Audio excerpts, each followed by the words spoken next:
Hello everyone, welcome to all. Today we are going to learn about demand analysis.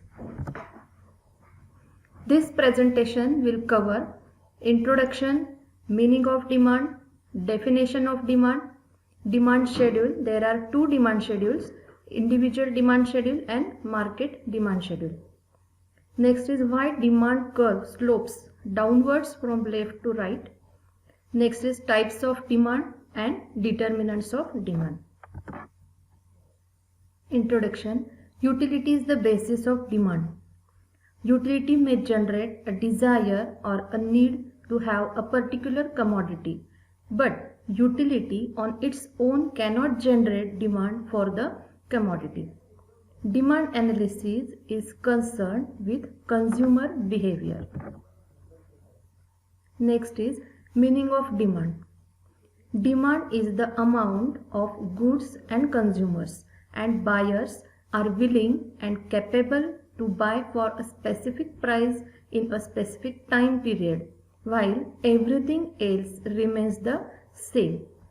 It means three conditions are necessary for demand, that is desire, purchasing power or ability to pay, and willingness to pay. What is desire? Desire is the willingness of to have something. Second is purchasing power. Depends on the purchasing power of the consumer, that is on the consumer's income. And next is willingness to pay. It means that the consumer should be ready to part with the money. Next is definition of demand. According to Benham, the demand for anything at given price is the amount of it, which will be bought per unit of time at that price. See the features of demand, that is utility is the base of demand, demand is the relative concept, and reference of price and time is necessary for demand. It is related to, demand is relative concept, so it is related to price and time. So reference to given for price and time, that is such as per day, per week, per month, per year, like that. For example, suppose we say that the demand for wheat was 5 kg for 5 kg at rupees 40 rupees per kg today. So goods are demanded because they have utility. Demand schedule. Demand schedule is a table showing different quantities of a commodity demanded at different prices during a given period of time. A demand schedule may be either individual demand schedule or market demand schedule. Individual demand schedule. Individual demand schedule is a tabular representation of a commodity that is purchased by an individual at various prices in a given period of time. See the table. There are two columns. First is price of commodity X rupees and second is quantity demanded of commodity X in kgs. When the price of commodity X is decrease, that is 5, 4, 3 and 2, then quantity demanded or of commodity is increase, that is 5, 10, 15 and 20. See the graph. X-axis indicate demand, Y-axis indicate price. DD is the individual demand curve. Its slope downward from left to right. Next is market demand schedule. Market demand schedule is a tabular representation of quantities of a commodity demanded or purchased at various prices by all the consumers in the market at a given period of time. See, market demand refers to sum total of all individual demands of that commodity. There are three consumers of one commodity, that is consumer A, consumer B and consumer C. See the table. First column is price of commodity X per kg is 10, quantity 10 rupees. Quantity of commodity demanded by consumer A 5, consumer B 10 and consumer C 15. Addition of all three individual consumers, we get market demand, that is A plus B plus C, that is 30. See the diagram. X-axis indicates quantity demanded in kgs. Y-axis indicates price in rupees. DD is the market demand curve. Its slope also downward, that is left to right. Next is why demand curve slopes downwards from left to right. First point, law of diminishing marginal utility.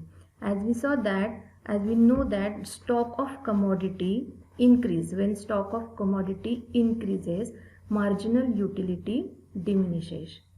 Second is income effect. When price are decreases, consumers purchasing power is increases. Consumers purchase or buy more goods when price are decreases. Next is substitution effect. In case of substitute goods have a direct relationship. When price of tea increases, that time demand for coffee also increases and therefore consumer will purchase more of that commodity. Next is multi-purpose uses. When a commodity can be used for satisfying several needs, that time demand of good increases and price of goods decreases. Next is new consumers. When the new consumers entered in the market, that time suppose price are decreases, demand will be increases. They purchase more commodities.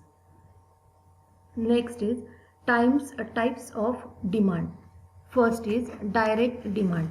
When a commodity is demanded to satisfy human wants directly, that is called direct demand. For example, food, cloth, etc. Consumer goods have a direct demand. Second is indirect demand. When goods are demanded indirectly, that is called indirect demand. For example, the demand of factors of production. As we know that what are the factors of production? Land, labor, capital and entrepreneurs. Third is joint demand. When two or more goods are demanded jointly to satisfy a single need, that is called joint demand. For example, to make tea, we demanded water, milk powder or milk, tea powder, sugar, that's it. Composite demand. Next is composite demand. The demand for commodities which is used for satisfying several wants at a time.